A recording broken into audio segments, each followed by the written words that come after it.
Assalamualaikum warahmatullahi wabarakatuh. Saya ulangi, Assalamualaikum warahmatullahi wabarakatuh. Selamat sore semuanya. Di pertemuan ketiga kita sore hari ini, mata kuliah basis data lanjut. Kemarin saya sudah menjelaskan tentang pentingnya basis data relasional atau NoSQL ya, untuk menyelesaikan persoalan-persoalan terkait dengan big data.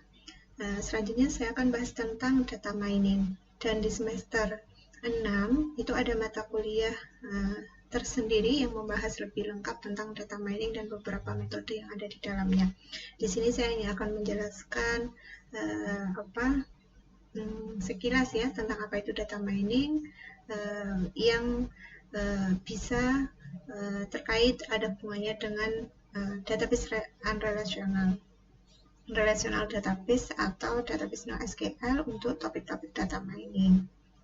Apa itu data mining? Jadi disiplin ilmu yang mempelajari metode untuk mengekstrak pengetahuan atau menemukan pola dari suatu data yang jumlahnya besar.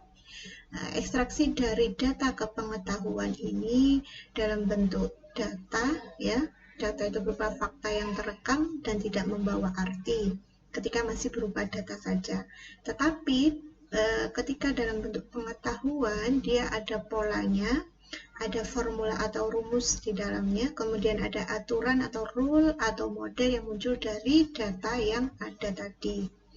Nama lain data mining yaitu knowledge discovery in database, kemudian ada yang bilang juga dengan knowledge extraction, pattern analysis, information harvesting, business intelligence. Definisi data mining, jadi dari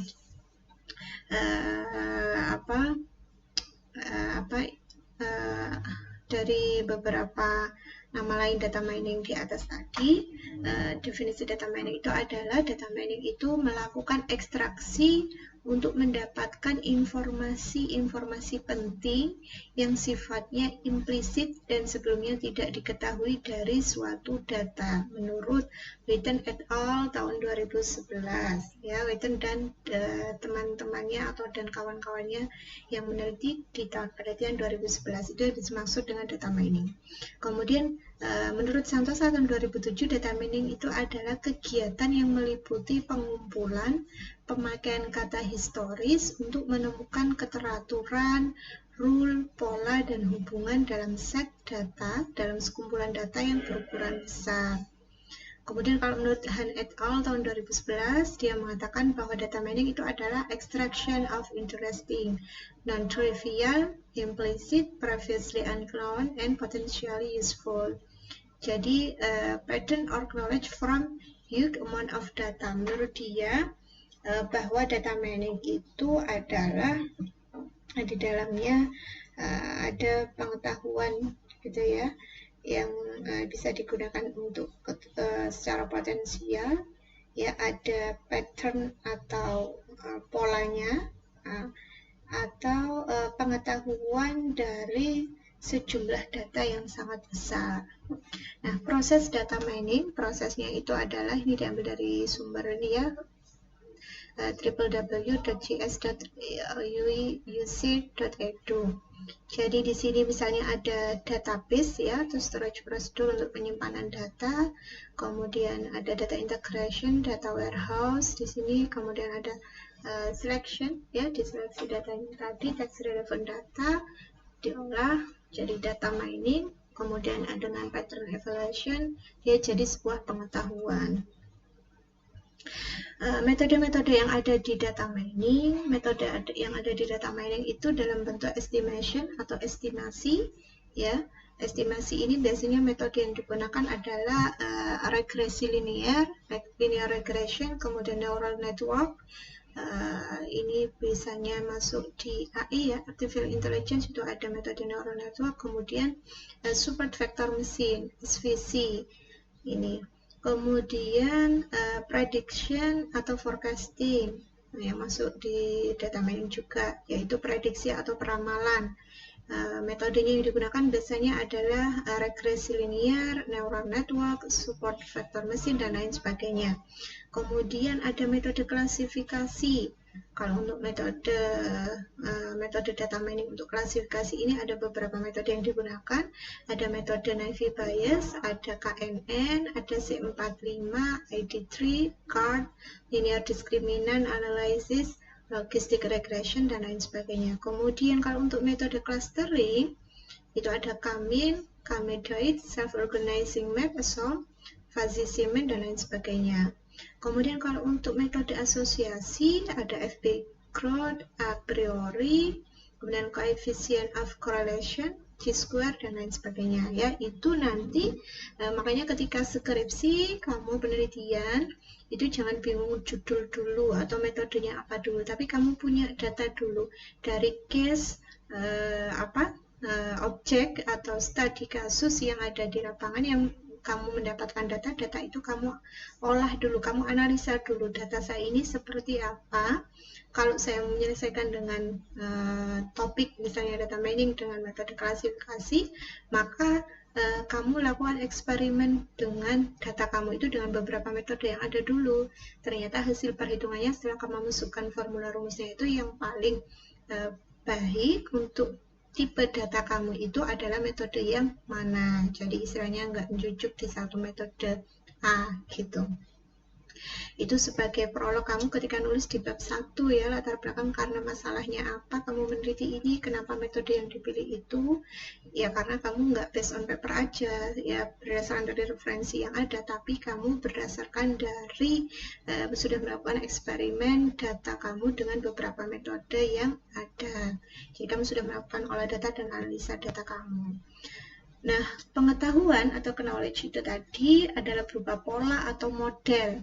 Ya, di dalamnya ada formula atau function ya, berupa rumus atau fungsi regresi. Misalnya kalau untuk mencari waktu tempuh, maka rumusnya seperti itu. Misalnya rumusnya dimasukkan. Kemudian ada decision tree untuk pohon keputusan, maka nanti dia akan mengeluarkan rule seperti apa gitu ya. Kemudian ada rule decision tree pohon keputusan tadi.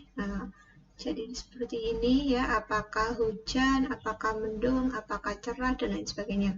Lalu rule, aturan. Jadi jika IP-nya sekian, maka lulus tepat waktu. Jika, then, dan itu ya, itu aturan. Rule. Kemudian cluster, mengklasterkan data. Nah, ini pola-pola atau model yang ada di data mining. Kemudian top data mining software use, jadi tools atau software yang biasanya digunakan untuk mengelola data mining berdasarkan dari sumber ini, itu yang paling banyak digunakan adalah R ya, kemudian RapidMiner, kemudian SQL, Python, Excel, Canim, Hadoop, W, Sybase, dan Spark. Kalau teman-teman kamu, kakak-kakak tingkat kamu yang sudah semester akhir skripsi, biasanya datanya diolahnya di Excel terlebih dahulu sebelum diimplementasikan ke dalam sebuah sistem atau program yang sudah mereka develop gitu. RapidMiner saat ini sudah digunakan dalam berbagai industri ya, termasuk untuk industri otomotif, perbankan, asuransi, kemudian industri ilmu kehidupan ya, ilmu sosial, humaniora, dan lain sebagainya itu ya, untuk penelitian-penelitian terkait itu. Kemudian untuk industri manufaktur, minyak, gas, retail, telekomunikasi, dan utilitas lainnya. Kemudian RapidMiner versi yang ke-6 ini tetap open source, dia sifatnya open source, nggak berlisensi, nggak berbayar. Kalau RapidMiner versi terbaru sekarang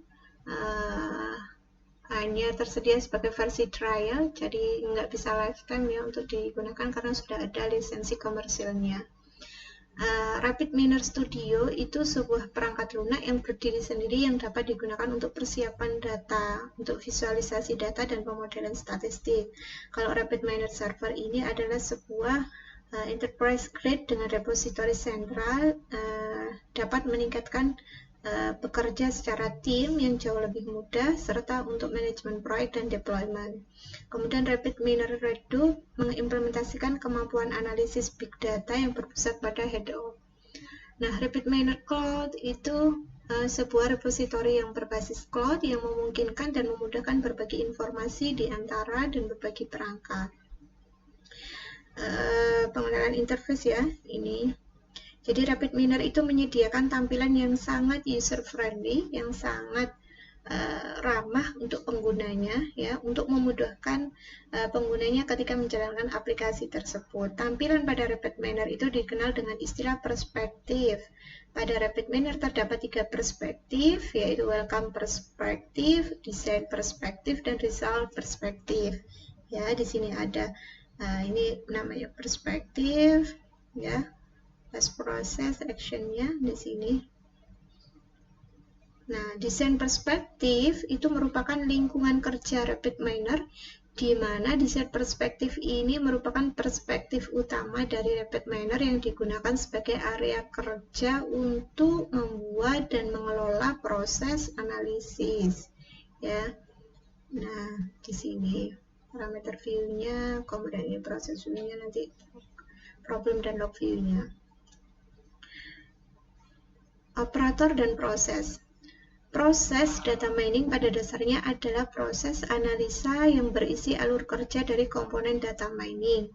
Komponen dari proses ini disebut operator yang didefinisikan dengan deskripsi input, deskripsi output, dan 3 aksi yang dilakukan serta parameter yang diperlukan. Implementasi DM dengan RapidMiner ya, jadi penggunaan RapidMiner for linear regression untuk regresi linear. Kemudian untuk text mining ya, jadi ada data mining, ada text mining.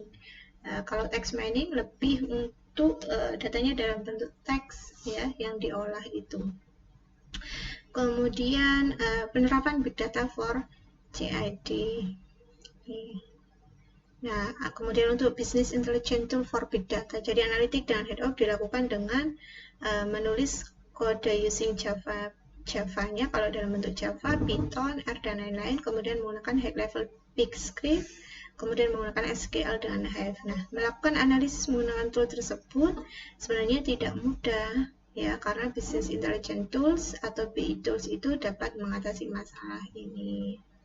Jadi BI itu merupakan sistem dan aplikasi yang berfungsi untuk mengubah data-data dalam suatu perusahaan atau organisasi, data operasional, data transaksional, atau data lainnya ke dalam bentuk knowledge pengetahuan. Aplikasi ini melakukan analisis data-data di masa lampau, kemudian menganalisisnya, dan kemudian menggunakan pengetahuan tersebut untuk mendukung keputusan. Metodologi pembangunan bisnis intelijen ini manfaatnya, untuk bisa mendapatkan manfaat BI ini dibutuhkan tahapan proses ya sebagai dasar untuk implementasi bisnis intelijen. Apa saja? Yaitu business understanding, tahapan yang pertama, kemudian data understanding, data preparation, modeling assessment, dan review and evaluation. Jadi di business understanding ini pemahaman kebutuhan pengguna. Jadi harus mendefinisikan informasi apa saja yang dibutuhkan, data-data apa saja yang perlu dianalisis, dan di mana sajakah data-data tersebut dikelola, kemudian siapa sajakah yang terkait dengan kebutuhan analisis tersebut, dan bagaimana informasi tersebut diharapkan. Kemudian pada fase data understanding, pemahaman kondisi data yang dimiliki, business intelligence tidak akan dapat digunakan dengan baik jika data yang akan dianalisis itu merupakan data yang tidak atau kurang baik kualitasnya ya. Nah, data yang tidak atau kurang baik maka otomatis akan menghasilkan informasi yang kurang baik dalam pengambilan keputusan. Jadi bagaimana data itu masuknya kalau kurang baik ya pasti luarannya informasi yang diperoleh juga kurang baik, kurang maksimal atau kurang valid. Kemudian data preparation, jadi melakukan penyesuaian data untuk memenuhi kebutuhan, kemudian modeling assessment, memilih model yang akan digunakan, dan review and evaluation, upaya untuk meningkatkan value atas sistem tersebut. Jadi ini contoh, salah satu contoh sumbernya dari Gartner ya, sumber dari Gartner. Di sini ada banyak penelitian-penelitian yang sudah dilakukan terkait BI tools ya, terkait topik penelitian. Big Data Analytic dengan ClickView. Kalau ini menggunakan ClickView, Jadi QlikView itu memainkan peran penting dari implementasi Big Data. Dia menyediakan kecepatan maupun analisis yang fleksibel bagi pengguna, serta kemampuan untuk mengintegrasikan data dari berbagai sumber. Misalnya dari sumber Big Data, dari data warehouse, database department, dan spreadsheet. Serta dia bisa melakukan analisis secara interaktif. QlikView dokumen itu terdiri dari dua elemen utama. Yang pertama dataset yang akan dianalisa oleh user, dan yang kedua adalah user interface, di mana pengguna bisa menganalisis data. Jadi dataset yang akan dianalisis oleh user ini merupakan backend dari QlikView dokumen dan berisi seluruh source table yang diperlukan untuk membangun data model. Kalau user interface ini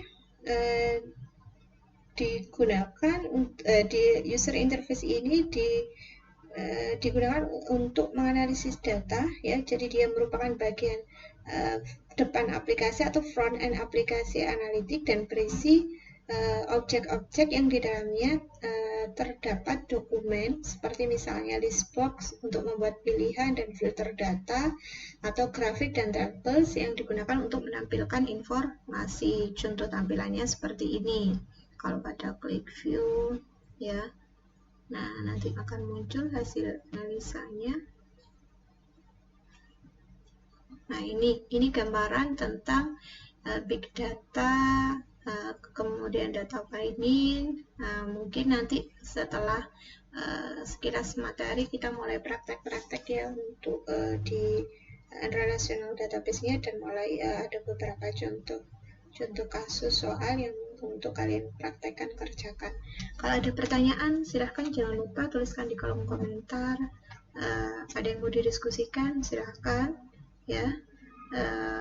Saya akhiri pertemuan sore hari ini. Mohon maaf kalau ada kesalahan, kekurang sempurnaan dalam penyampaian pemaparan perkuliahan daring saya. Saya akhiri. Assalamualaikum warahmatullahi wabarakatuh.